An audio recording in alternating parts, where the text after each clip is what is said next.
Hello, Culture Matters Podcast. I'm so excited to introduce you to our guest.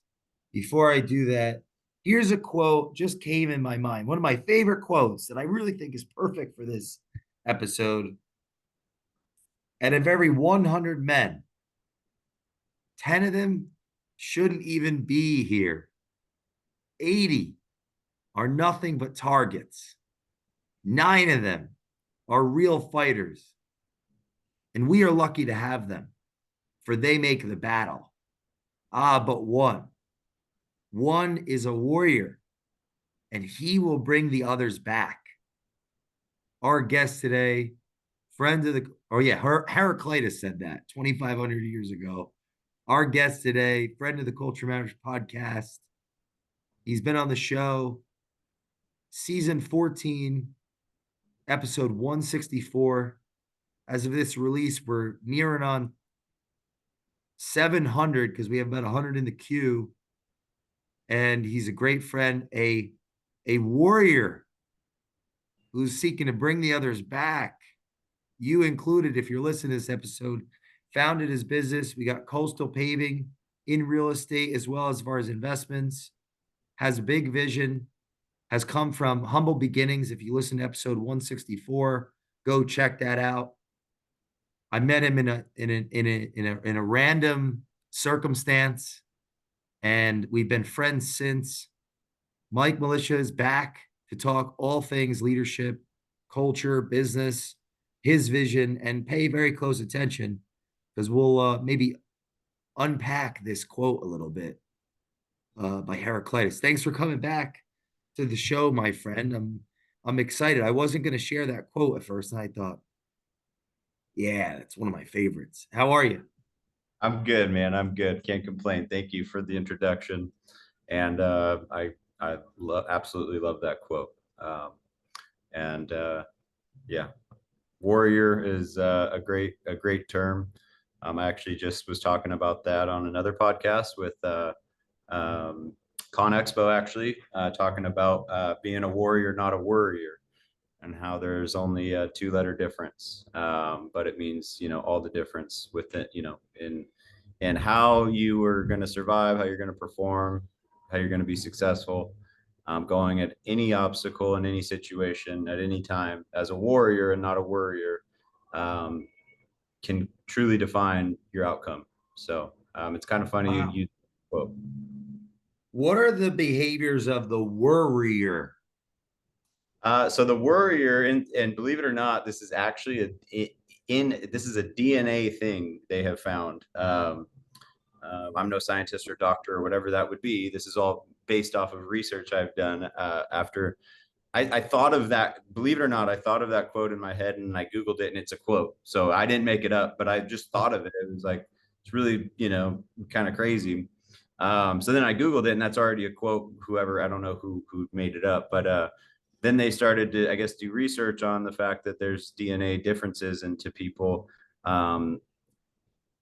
of being a warrior or a worrier. And the differences are, one is more willing to take risks and deal with the ramifications of those risks without giving much information of those risks beforehand. The other person is more structured and wants to wants to get all the information before they make a decision, which I believe that is trained now in the school system to make people not make a decision until they have all the answers, until they have all the information, I should say, not the answers.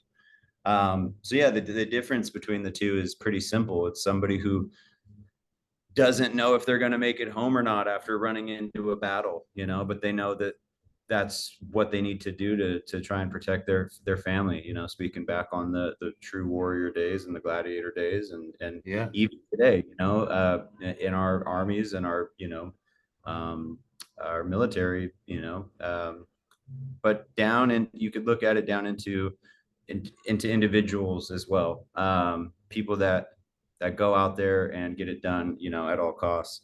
Um, and then you have the warrior who is, more, again, not say scared, but don't take action without the information. So that would be the differences, but there Mm. is a DNA difference as well. So What role does intuition, in your view, play in being a warrior? I mean, intuition is something that, you know, it, I wouldn't.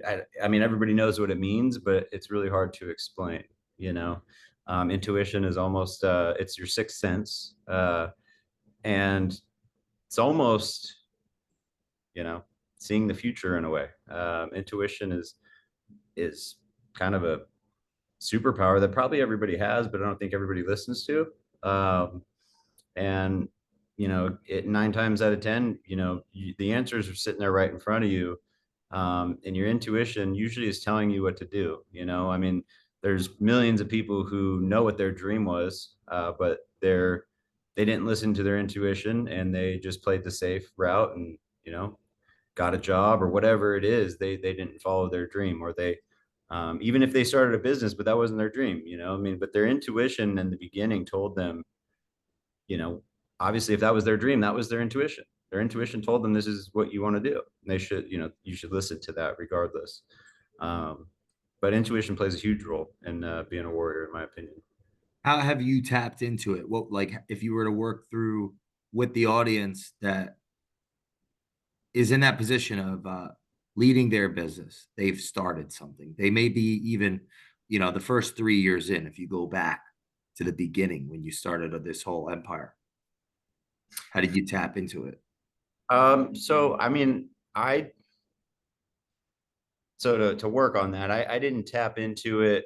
The way I tapped into it was forced upon me. I was forced to handle things at a very young age that I, in society shouldn't have. Um, I was always backed into corners, and I think that plays a role. That I think that plays a big role, and maybe it's unfair. You would say that my life is unfair if you looked at a lot of kids' lives or a lot of people's lives, but in the flip side, it's actually unfair that I was taught that at such a young age. Because it, getting your back against the wall, and having nowhere to turn, um, is where that is created. And then having that done so many times that you're comfortable in that situation is what compounds that, that gift, I guess. The Mm. problem is that most people have a safety zone. They have a safety net. They have family to call on. They have friends to call on. They have, you know, their plan B job. They have their backup, job. They have an inheritance coming. They have a safety net. So they've never really had to like fight or flight. They've never had to make it happen. And I think that if somebody is looking for that, then you literally have to cut those things out of your life. You have to literally, there is no plan B, there is no savings, there is no, inheritance. Like there's none of that. And then you have no choice. Just like the warrior running into battle, he has no choice. There is no, there's nothing else but to just fight and fight and fight and Everyone's pray. going to die. Exactly. And you're probably going to die too. But if you don't, that's great. But it didn't change that you ran out there and fought. The probability of you dying in those, out there in battle is high. But if it didn't, it doesn't change what you have to do. And I think, you know, that is the difference. And that's where that comes from. That's where that strength comes from. I want to dig into that a bit deeper. That's amazing because this quote, which is 2,500 years old, I've had it in my head for a long time. It's guided me in a lot of ways. That last part where it says 80 are nothing but targets, not but nine are real fighters, and we are lucky to have them, for they make the battle. But then it says, but one is a warrior he will bring the others back. Well, I want your opinion on this. If the real fighters, they make the battle, but that word, he will bring the others back. That to me, how I'm interpreting that is like there's a physicality there, there's a proximity there, there's a willingness to get with them side by side, is how I interpret it. Do you see it that way, or can you add flavor, or see it differently, or there's this, and bring the others back? There's this, it's, to me, it seems like you have to go where they are to bring them back. Um, I'd have to hear the whole quote again, but I think all but one will bring the others back. I think, I guess that would be the one person or people that are smart enough to,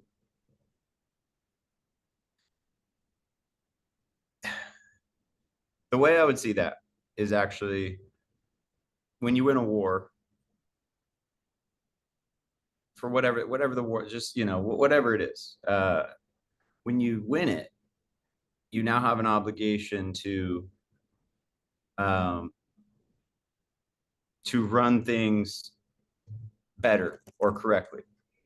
Um, you now have, you now have the country, right? Or whatever, the kingdom, whatever. And under the wrong hands, that could be very detrimental for people, and that could be used with evil. Um, so it takes that one, or they, I would say, to bring them back, remove the ego of winning, because they might have forgot what the battle was for in the beginning. Wow.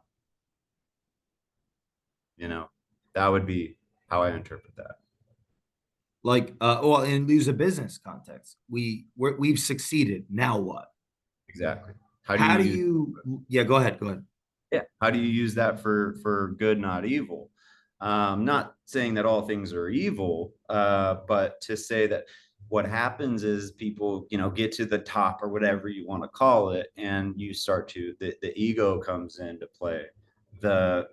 Money can do a lot of things, a lot of good and a lot of bad.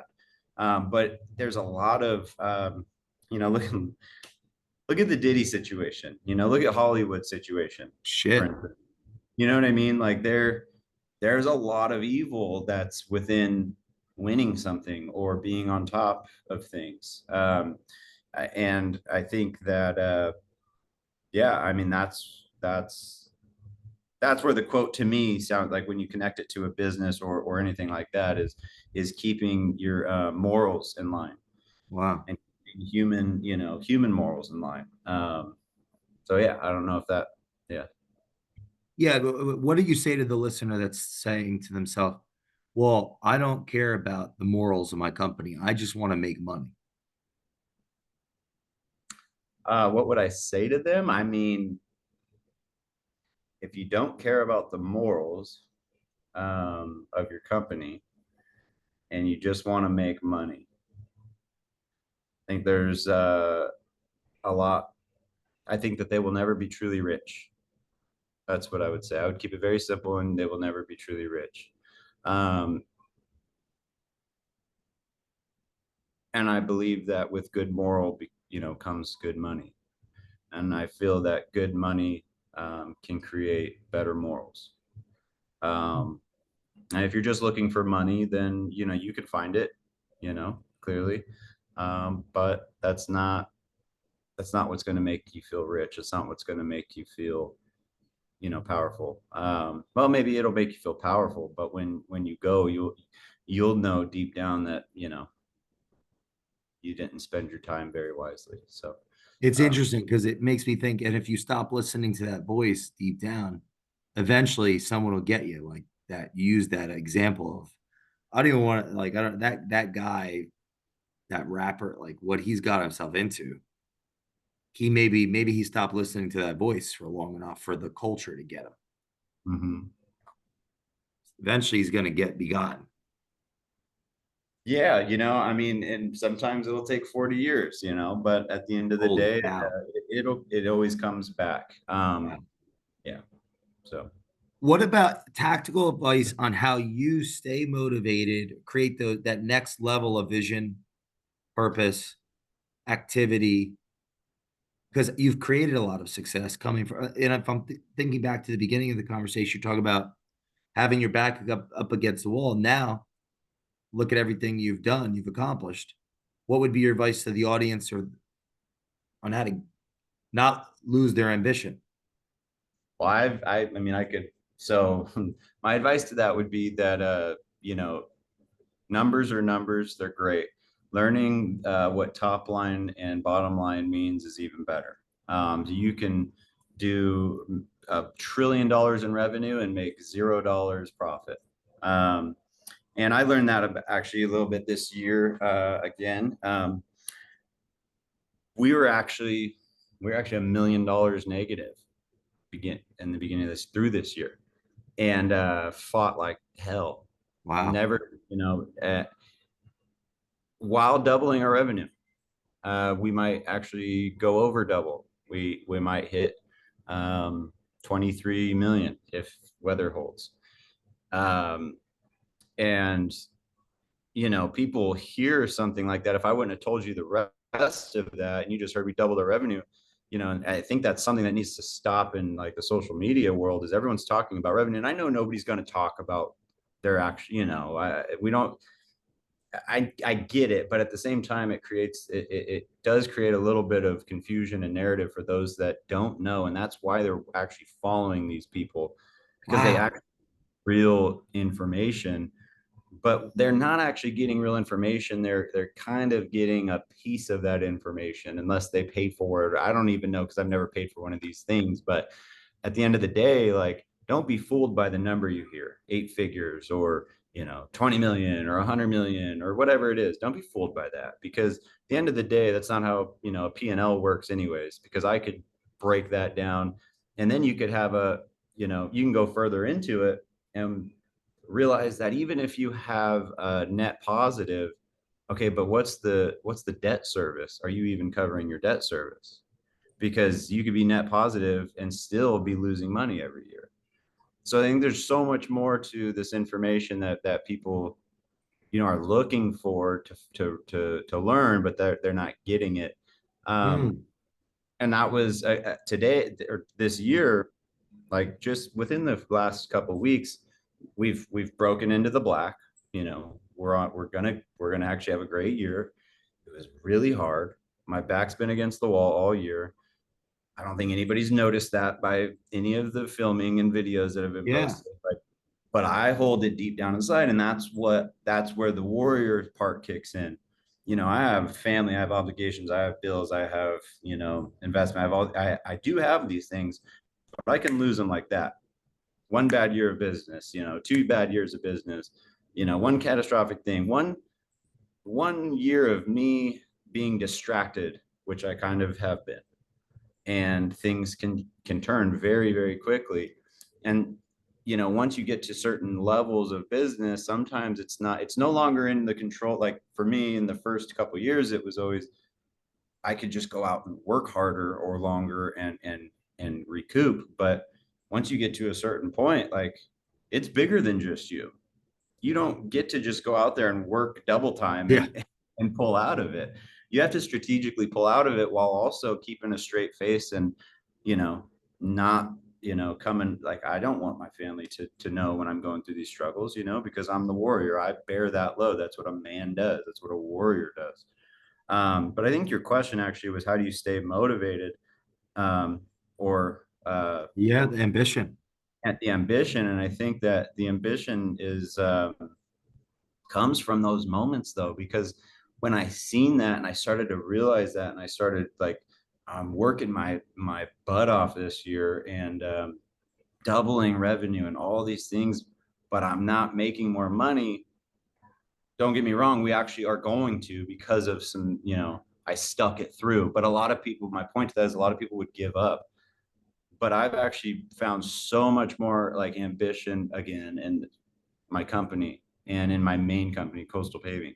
because I started to kind of get distracted with things and whatever. But it's like now I'm like, I'm hungry. And I realized, why. And I realized why now I'm ambitious as shit again. And I'm like, oh, okay, you know, that's because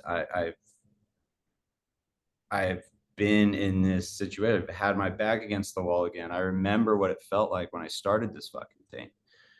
And I saved it. I'm here. I'm still here. I'm still breathing.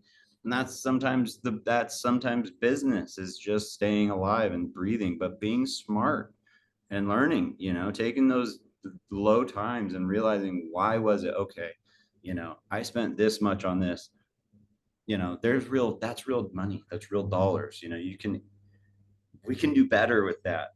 So it's not always just make more money. There's two ways to make more money: reduce expenses, raise revenue. And sometimes you got to do both. I um, love that.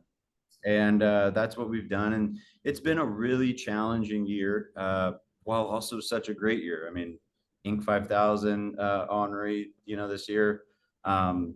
I would have been other year. I never applied. I applied, but there's been so many wins, doubling revenue, all these things. There's all wins, great things in the family.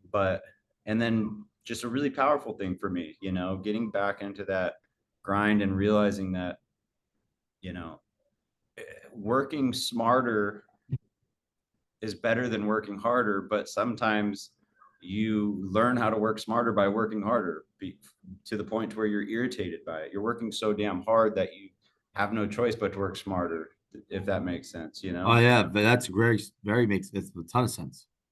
So, anyways, man, I think I kind of just like, but that's just it. You kind of struck a chord on that one. And yeah. So, anyways, You bring up an interesting point though on this transparency piece online, because I would say that the warrior is transparent. If the warrior brings others back, how is the warrior supposed to bring others back if they're not telling the whole story? yeah, That's what came in my head when you were sharing. Revenue could be very high, but what's at the other side of that? Or maybe even if Jeff Bezos, for example, Amazon was he was on Jay Leno or David Letterman, one of those in the early 2000s, if not the late 90s, and he was talking about he was getting grilled. I think it was by Leno, how he still hadn't made a dollar, hmm, and he's laughing and because he had a plan with his investors, yeah, and he succeeded as planned. So at least at the very least, if we're going to be losing, what does that even mean? And then so the reason I bring that up is like I loved what you said about the transparency. If we're going to expect people to follow us, let's be transparent about where we're at. yeah, for sure. And that changes the conversation. And, my other curiosity, many may not even know enough to know where they're at in the first place. Yeah, The bar is so low, I could, hello, we could just post this tomorrow. And God forbid somebody just says, oh, Jay's got it all figured out about culture. Well, yeah, do I really? Well, it's taken 10 years for me to realize in spots. Yeah, I'm smart in spots. yeah. What about how important has integrity been in your business, and how would you define integrity? I mean, integrity is extremely important in the construction industry because that's your name, and that's, word of mouth is still, with all the stuff we have in 2024 now, social media, the World Wide Web, on and on and on. It's still the most powerful form of, marketing and advertising. And Why? why? Because humans believe humans. Humans follow humans. Obviously, look at social media, look at Twitter, look at politics. Humans follow them, each other. Look at history, villages and kingdoms and all these things. Like that's what we're ingrained to do. Even ants, bugs do it. This is a thing. So, when you're on the internet, you're reading something and it's a human saying it. about a business. But sorry, there's a boat in the water. I don't know if you can hear that. No, we're good. Okay. So, but there's something about a human connection. I feel, and if your integrity is off and you start putting out bad products and you don't fix them, because we all make mistakes. The question is do you fix them and how do you react to them? Do And you fix them and how do you react to them? That's good. Go up, yeah, but finish your thought. I'm gonna write that down. well, I mean, long story short, I mean, in construction integrity, like we've, we've ripped out full parking lots and redone them. I mean, it just has happened. It's one of those things where it's happened.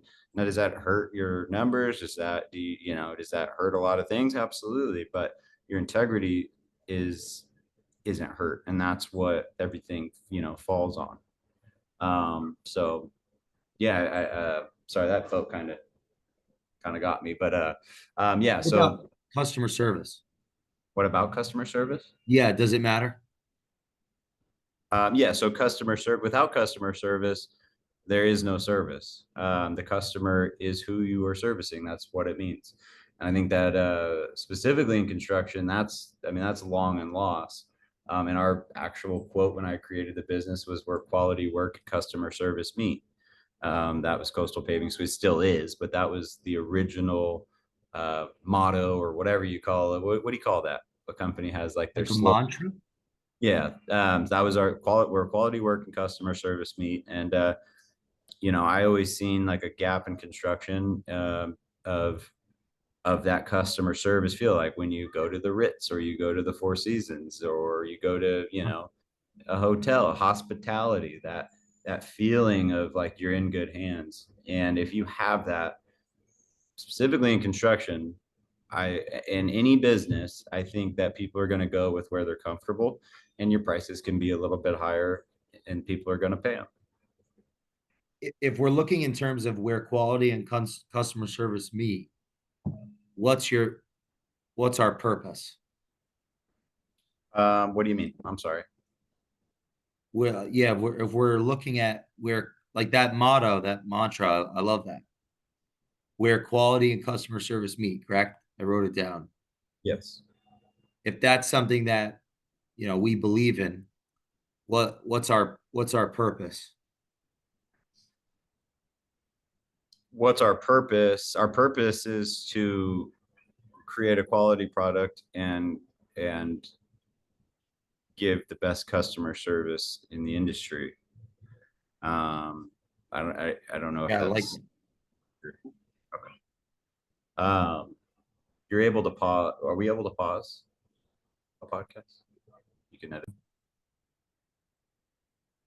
So yeah, where quality work and customer service meets purpose would be to provide a quality product while giving the best customer service in the industry.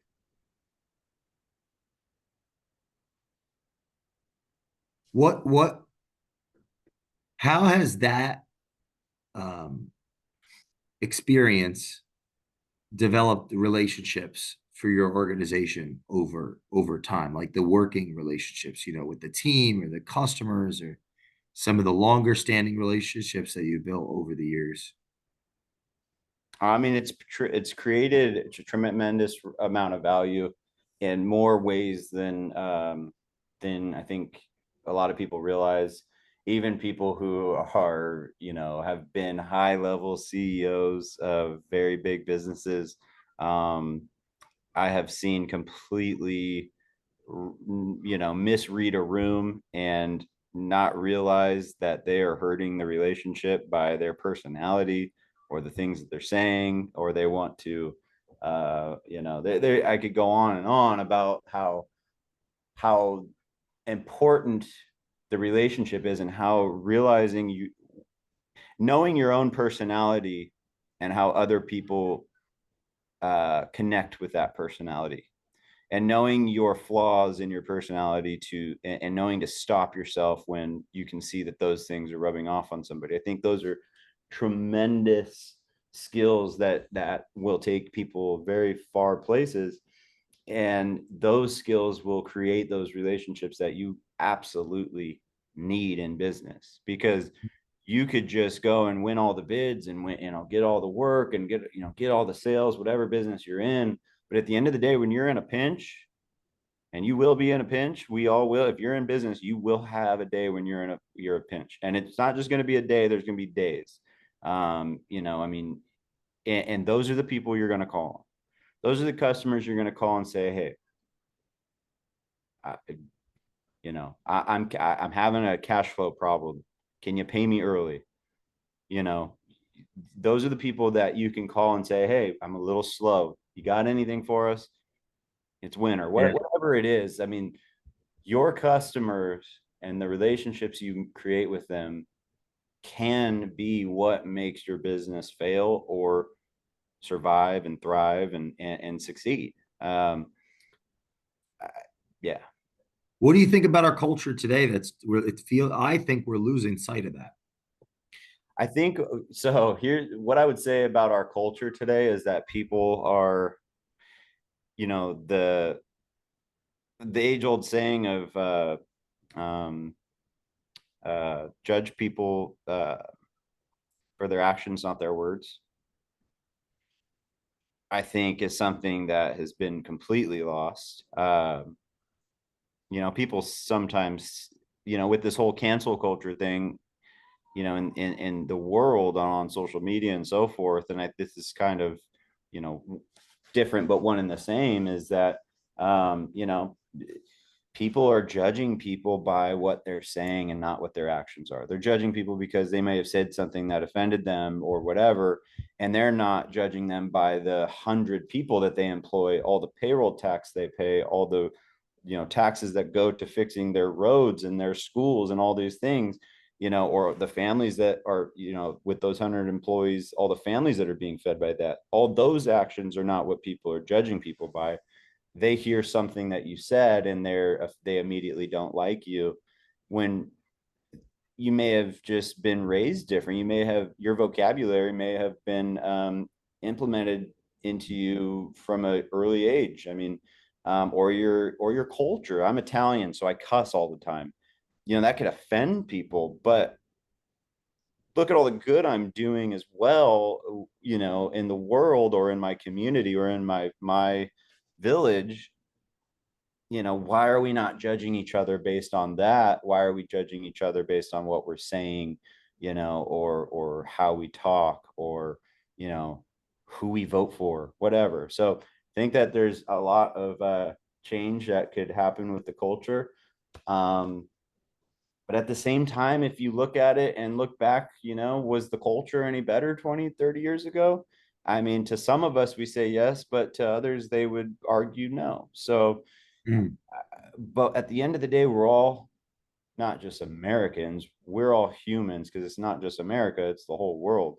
We're all humans and we all go through the same things. We all have the same, we all come from the same place. We're all one and the same, you know, we are him. I mean, we're all connected, man. So I think the culture can definitely change. And I think that if you use those tools and those, you kind of implement the relationship into your business and realizing that culture's different.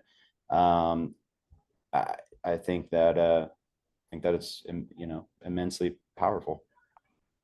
What, in closing, what's the best place for those that are listening? They want to connect with you, maybe come and work with you in your organization, get to know you on a deeper level. What's the fastest way and easiest way to connect with you? I mean, I would say I would say wintertime if somebody wanted to. I mean, but email or texting me really at the end of the day is probably the best. I've yeah, I mean, it's not really something that I'm I push, but if somebody wanted to, I mean, text me, email me. What's your email? It's Michael at coastalpavingex.com. Lastly, what do you want our listener to do right now? Depending on what stage they're in, I would say, I guess I'll I will back up again and go back to, I'll end it with this actually. Here's a little story, real quick. I call it the seashell opportunity. And there's two sides of this. You ever been with your kid or just you yourself, and you're on the beach and you're searching for seashells, and the wave keeps rolling in, and all the seashells come in, and you go in, and you go and you grab them and pull them out. Well, it just happened, and this kind of hit me with my daughter. We're here in Turks right now on vacation. And the most beautiful, biggest seashell ever rolls up on the beach. And we're going straight for it. And the waves start coming back, and it just starts tumbling, and we're about to lose it. And it's gone. My daughter is just in complete, she's sad. And right as the waves settle, an even better seashell literally appears right there. I pick it up, grab it, and she's thrilled. And I used that. It literally just hit me. And with everything that I've went through in this year and in business and in life, I thought it was a great time to teach her that, sometimes you may see something that gets your attention that you think is the best. Nothing can be better. And you may go for it and you may not get it. But there may be a reason why you didn't get it, because God or the universe, whatever you believe in, may have a better or bigger plan for you. And that's where that was the seashell she got. But then on the other side, I wanted to remind her, and I want to remind anyone that you also need to realize there was about 10,000 little seashells that were mixed up in that whole scenario that played out that we were never even going for. And if we had focused on just getting any seashell out of the water, we would have came out with probably two handfuls of seashells. They wouldn't have been the biggest ones. They wouldn't have been the best ones, but we would have had a lot of seashells. With that, what I mean is we are not always in control of what opportunities come to us, but we can control the opportunities that we take, or the chances that we take, excuse me.